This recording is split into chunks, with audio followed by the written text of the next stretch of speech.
मैं नेकीराम जयन और आज अपन बात करेंगे जो पिछले 8-10 वीडियो कर ले उसके आगे की।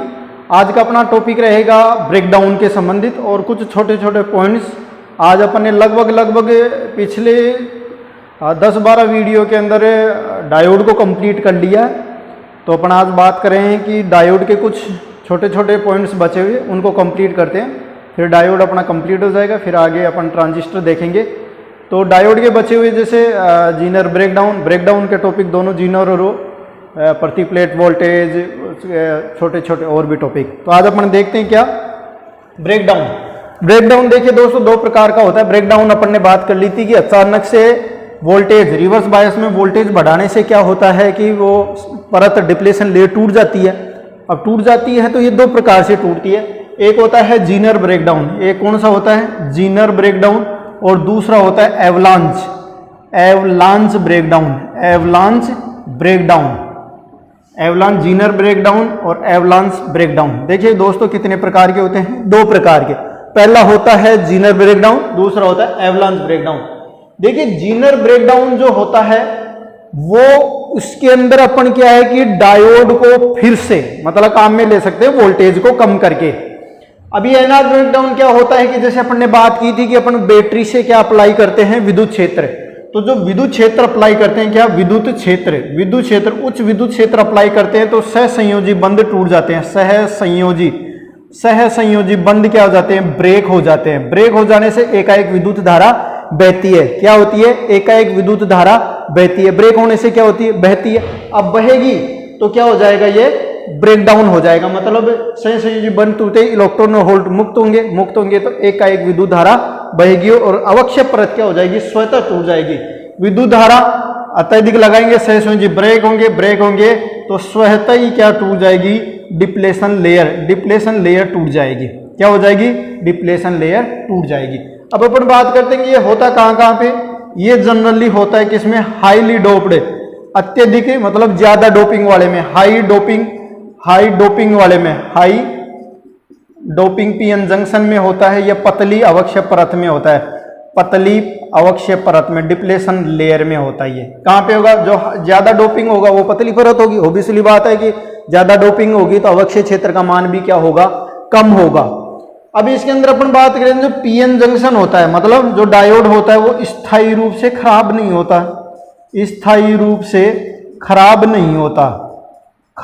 होता। देखिए ध्यान रखना, एवलांच ब्रेकडाउन के अंदर क्या होता है, ये स्थायी रूप से ब्रेकडाउन नहीं होता। अपन क्या करेंगे, जो वोल्टेज ब्रेकडाउन वोल्टेज बढ़ाए थे, मतलब रिवर्स बायस के अंदर वोल्टेज दिए थे, उनको कम करके पुनः अवक्षय परत बन जाती है, या यूं कहें कि डायोड फिर से सही हो जाता है, काम करने लग जाता है, मतलब वापस से रिकवर हो जाता है। एवलांच ब्रेकडाउन में वही है, परिभाषा में कोई दिक्कत नहीं। एवलांच ब्रेकडाउन में विद्युत धारा अप्लाई करते हैं तो क्या होता है, सहसंयोजी बंध टूट जाते हैं। एवलांच ब्रेकडाउन का एक स्पेशल पॉइंट है कि अल्पसंख्यक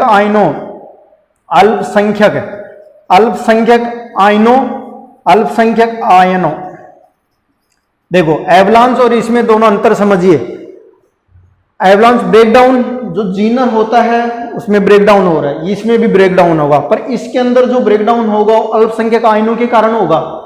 ये क्या होगी, मोटी परत कह दो इसको परत, या कह दो अल्प डोपिंग में होगा। इसके अंदर पीएन जंक्शन क्या होता है, स्थायी खराब हो जाता है, स्थायी रूप से खराब हो जाता है। इसके अंदर क्या होता है, स्थायी रूप से क्या हो जाता है, खराब हो जाता है। तो दोस्तों आपको समझ में आई, वोल्टेज इसको फिर एक बार खराब हो गया तो चाहे वोल्टेज कम या ज्यादा करो, इससे कोई फर्क नहीं पड़ेगा।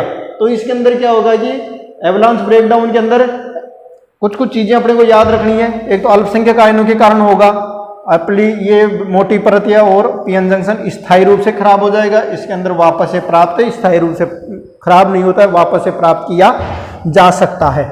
अब अपन कुछ और छोटी छोटी परिभाषाएं वगैरह देख लेते हैं। डायोड आज कंप्लीट कर रहे हैं, और डायोड में मैं नहीं सोचता कि कोई ऐसा टॉपिक बचा हो जो एग्जाम में पूछा जाता हो। अब अपन बात करें डायोड की स्पेसिफिकेशन की बात कर लेते हैं। डायोड का स्पेसिफिकेशन बोले तो विवरण के बारे में अपन बात कर लेते हैं। विवरण के बारे में बात कर लेते भाई। विवरणतन क्या क्या होता है, डायोड का स्पेसिफिकेशन क्या होता है, विवरण। प्रति प्लेट एसी वोल्टेज देखो, प्रति प्लेट क्या देखो, एसी वोल्टेज, प्रति प्लेट एसी वोल्टेज मतलब प्रति प्लेट एसी वोल्टेज। देखो ये विवरण होते हैं जो डायोड की प्लेट पे जनरली लिखा होता है। प्रति प्लेट एसी वोल्टेज क्या होता है कि जैसे डायोड हो, डायोड में क्या होते हैं, एक एनोड होता है एक कैथोड होता है, एक एनोड होता है एक कैथोड होता है। तो इन दोनों के बीच में अधिकतम सुरक्षित दिया जाने वाला क्या वोल्टेज या सुरक्षित धारा कह दो, सुरक्षित एसी धारा। एसी धारा एनोड व कैथोड के मध्य अधिकतम सुरक्षित दी जाने वाली धारा को क्या बोलते हैं अपन, प्रति प्लेट वोल्टेज, प्रति प्लेट वोल्टेज। बात समझ में आ रही है। एनोड और कैथोड के मध्य दी जाने प्रति प्लेट वोल्टेज, इसके अंदर कोई खास नहीं है। अब खास एक चीज आने वाली है, PIV, peak inverse voltage, PIV, peak inverse voltage, peak inverse voltage. Peak inverse voltage का मतलब क्या होता है, पश्चात बायस में, रिवर्स बायस में दी जाने वाली अधिकतम धारा, अधिकतम वोल्टेज। पश्चात बायस में, रिवर्स बायस में दिया जाने वाला अधिकतम वोल्टेज। वेरी इंपॉर्टेंट है। पीक इनवर्स वोल्टेज बताओ, सिलिकॉन के लिए बताओ, जर्मेनियम के लिए बताओ। तो ये इंपॉर्टेंट टॉपिक हो जाता है, एग्जाम में यहां से क्वेश्चन पूछा जाता है। PIV rating of silicon and germanium, कितने कितने वोल्टेज तक ये विथ स्टैंड कर सकते हैं। तो देखिए सिलिकॉन कर सकता है 1000 वोल्ट तक और जर्मेनियम कर सकता है 400 वोल्ट तक विथ स्टैंड कर सकता है रिवर्स बायस में। मतलब इतने वोल्टेज दोगे तो ये काम करते रहेंगे, इससे ज्यादा पे ये फिर काम नहीं करेंगे, ब्रेकडाउन हो जाएगा यहाँ पे। बात समझ में आ रही है। तो ये वेरी इंपॉर्टेंट पॉइंट यहां से आ जाता है। अब एक चीज और होती है, देखो अब सिलिकॉन जर्मेनियम का थोड़ा सा कंपेरिजन दिन फिर बाद में देख लेंगे अपन। एक और चीज होती है सर्ज धारा। क्या होती है, सर्ज धारा, ट्रांजिएंट करंट। क्या होती है, transient current, transient current, surge धारा। देखो जैसे ही अपन डायोड को किसी परिपथ में जोड़ा तो स्विच ऑन करते ही जो धारा वो ड्रा करेगा, खींचेगा। देखिए अपन जानते हैं कि ड्यू टू इनर्शिया, जड़त्व के कारण स्टार्टिंग पॉइंट पे धारा, कोई भी इक्विपमेंट हो, इलेक्ट्रिकल इक्विपमेंट हो चाहे डीजी इलेक्ट्रॉनिक इक्विपमेंट, वो ज्यादा धारा ड्रॉ करता है। तो ऑन करते ही प्रारंभिक विद्युत में जो धारा खींचता है उसको क्या बोलते हैं अपन, ट्रांजिएंट धारा। क्या बोलते हैं अपन उसको, ट्रांजिएंट धारा। देखिए दोस्तों ट्रांजिएंट धारा कभी कभार पूछ ले जाता है सर्ज धारा क्या होती है। तो परिपथ में ऑन करते ही डायोड के द्वारा ली जाने वाली प्रारंभिक विद्युत, अधिकतम विद्युत धारा क्या कहलाती है, सर्ज धारा कहलाती है। क्या कहलाती है, सर्ज धारा। अब देखिए एक पॉइंट छोटा सा और आता है, thermal runway. Thermal runway, thermal runway क्या होता है, थर्मल रनवे। देखिए ये छोटा सा कभी कभार पूछ ले जाता है, थर्मल रनवे क्या होता है। थर्मल का मतलब जनरली गर्मी से आप समझ सकते हो। थर्मल का मतलब क्या होता है कि जैसे ही डायोड को किसी परिपथ में जोड़ा जाता है तो अपन जानते हैं बाह्य विद्युत क्षेत्र आरोपित किया जाता है, उसके ऊपर आरोपित किया जाएगा तो उसके अंदर ऊष्मा बनेगी। ऊष्मा बनेगी तो वह ऊष्मा बाहर भी निकलती है। आप देखो चाहे मोबाइल फोन ले लो, टीवी ले लो या फिर अपना लैपटॉप ले लो, उसके अंदर, लैपटॉप के अंदर फैन क्यों दिया जाता है, इसी के कारण दिया जाता है। तो अब लैपटॉप के अंदर तो फैन दे दिया भाई, बड़ा होता है, अब इसके अंदर थोड़ी फैन दे सकते हैं। तो इसके लिए क्या होता है, डायोड के अंदर थर्मल रनवे के लिए क्या होता है, ऊष्मा विकिरण के रूप में, जिससे क्या हो जाता है, गर्म हो जाता है। क्या हो जाता है, ये गर्म हो जाता है। गर्म हो जाता है तो इसके लिए अपन क्या करेंगे, देखिए गर्म हो जाएगा तो थर्मल रनवे के लेवल में ऊष्मा विकिरक का खोल चढ़ाएंगे। ऊष्मा विकिरक का खोल चढ़ाएंगे। क्या चढ़ाएंगे अपन, खोल। देखना एक खोल चढ़ा हुआ होता है, एल्यूमिनियम का टाइप में देखा होगा, इसे खोल चढ़ा हुआ आता है। तो थर्मल रनवे को रोकने के लिए क्या करते हैं अपन, ऊष्मा विकिरक का खोल चढ़ाया जाता है।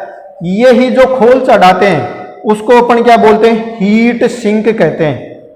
हीट सिंक मतलब ऊष्मा का अवशोषण, ऊष्मा अवशोषक, ऊष्मा अवशोषक। क्या होता है, हीट सिंक। ऊष्मा विकिरक खोल चढ़ाया जाता है जिसको क्या बोलते हैं अपन, हीट सिंक, मतलब ऊष्मा को जो शोषण करता है। और ऊष्मा विकिरक किसका बना होता है, ढलवा एल्यूमिनियम का बना होता है। ध्यान रखना, हीट सिंक किसका बना होता है, ढलवा एल्यूमिनियम। थर्मल रनवे रोकने के लिए क्या किया जाता है, ऊष्मा विकिरक का खोल लगाया जाता है। खोल क्या करता है, वो हीट सिंक का काम करता है। क्या करता है? हीट सिंक का काम करता है, ऊष्मा विकिरण का खोल। देखिए दोस्तों, आप समझते रहिए, साथ साथ में नोट्स बनाते रहिए।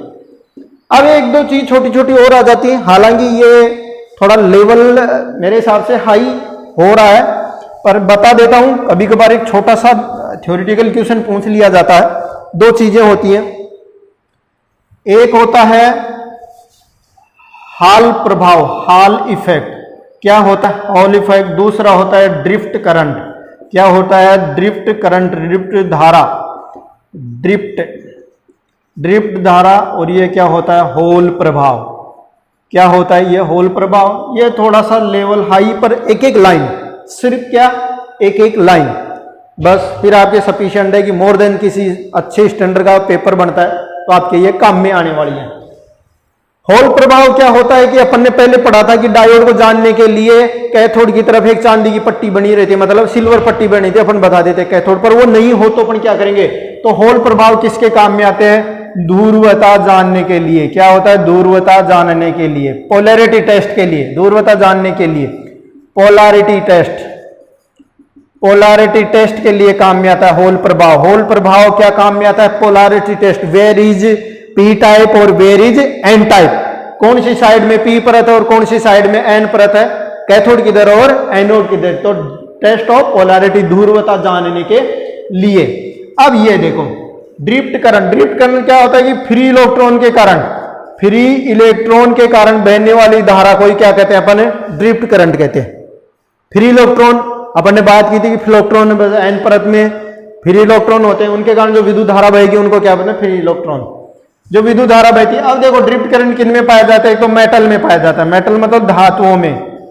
किन में पाया जाएगा? धातुओं में। और दूसरा किन में पाया जाता है? अर्धचालकों में, सेमीकंडक्टर्स में। तो दोस्तों अपन ने बात कर ली ये होल प्रभाव, ड्रिफ्ट करंट, इसके बाद प्रति प्लेट वोल्टेज, सर्ज वोल्टेज की बात, PIV rating, P inverse voltage अपने बता दिया। सिलिकॉन के लिए 1000, जर्मेनियम के लिए कितना? 400। ये वेरी इंपॉर्टेंट है। पीआईवी रेटिंग क्या होती है? रिवर्स बायस में, रिवर्स बायस में दी जाने वाली अधिकतम वोल्टेज की क्षमता को क्या बोलते हैं? PIV rating. और सिलिकॉन जर्मेनियम का देखिए कंपैरिजन अध्ययन आप पढ़िए, एक वीडियो अलग से है। और कुछ कुछ बना लिए, जैसे तापमान सहन क्षमता, उसकी सिलिकॉन की ज्यादा होती है 200, उसकी 75 ही होती है। इसके अलावा चालकता ले लीजिए, सिलिकॉन की कम होगी, जर्मेनियम की एक मात्रा में ज्यादा हो जाएगी। बहुत सारी चीजें, सिलिकॉन जर्मेनियम को थोड़ा सा क्या कंपेरेटिवली, तुलनात्मक आप अध्ययन करते चलिए। अपने यहां तक अध्ययन कर लिया। अब दोस्तों मैं ये कहना चाह रहा हूं कि आपके लिए 3 क्वेश्चन बनाए, आप कमेंट बॉक्स में इनका आंसर दीजिए। हालांकि अभी 50 से 100 क्वेश्चन, लगभग मैं ये मान रहा हूं 50 से 100 क्वेश्चन की एक 2-3 लेक्चर बनेंगे मेरे हिसाब से, 2 लेक्चर वो आगे आने वाले दिनों में अपलोड करेंगे। वेरी इंपॉर्टेंट होंगे वो। और आप सबसे पहले जो 10 लेक्चर हो गए उनके नोट्स बनाइए, पढ़िए। उसके बाद वो यदि 50 से 60 क्वेश्चन या 100 क्वेश्चन आपने कंप्लीट कर लिए तो डायोड में से एक क्वेश्चन कहीं भी हिलने वाला नहीं है आपकी एग्जाम में। और आज डायोड कंप्लीट हो गया। नेक्स्ट अपन पढ़ेंगे क्या? ट्रांजिस्टर। और अभी 5 क्वेश्चन। दोस्तों ये है वो 4 क्वेश्चंस जिनको आपको कमेंट बॉक्स के थ्रू आंसर देना है। इंपॉर्टेंट क्वेश्चन है, ध्यान रखिए, आप खोजिए, आपको मिलेंगे। और ये इंपॉर्टेंट कहीं ना कहीं एग्जाम में भी हो सकता है मिलेंगे। किसी साधारण सिलिकॉन डायोड के ओन अवस्था में दोनों सिरों मतलब एनोड और कैथोड के मध्य विभवांतर, विभव का अंतर, पोटेंशियल डिफरेंस कितना होगा? पहला ऑप्शन 1 वोल्ट, दूसरा है 35 वोल्ट, 0.7 वोल्ट और 0 वोल्ट। दूसरा क्वेश्चन है डायोड किस बायस में है? ये देखिए डायोड है 5 वोल्ट लगाया हुआ है, इधर 8 वोल्ट लगाया हुआ है। आपको ये बताना फॉरवर्ड बायस में है या रिवर्स बायस में। एक और है ऐसा ही क्वेश्चन, डायोड किस अवस्था में है? फॉरवर्ड अवस्था में है या रिवर्स अवस्था में? माइनस का 5 वोल्ट है, माइनस का 5 वोल्ट है ये, और ये है माइनस का 2 वोल्ट। एक और क्वेश्चन है मैग्नीन में कौन सा तापमान गुणांक पाया जाता है? पीटीसी मतलब पॉजिटिव टेम्परेचर कोफिशिएंट, धनात्मक तापमान गुणांक। एनटीसी मतलब नेगेटिव टेम्परेचर कोफिशिएंट, ऋणात्मक तापमान गुणांक। जेटीसी जीरो टेम्परेचर कोफिशिएंट, शून्य तापमान गुणांक। और नन ऑफ दीज मतलब इनमें से कोई नहीं। तो दोस्तों इस तरह से अपन ने डायोड कंप्लीट कर लिया है 10 लेक्चर में। बहुत ही एक चुनी हुई कंटेंट के साथ किया है। और आने वाले टाइम में लगभग 100 क्वेश्चन या इससे कम भी हो सकते हैं कि एक वीडियो बनाया जाएगा क्वेश्चंस का, और आपको वीडियो अच्छे लग रहे हैं तो शेयर कीजिए, सब्सक्राइब कीजिए। और अब नेक्स्ट में अपन पढ़ेंगे ट्रांजिस्टर। Thank you.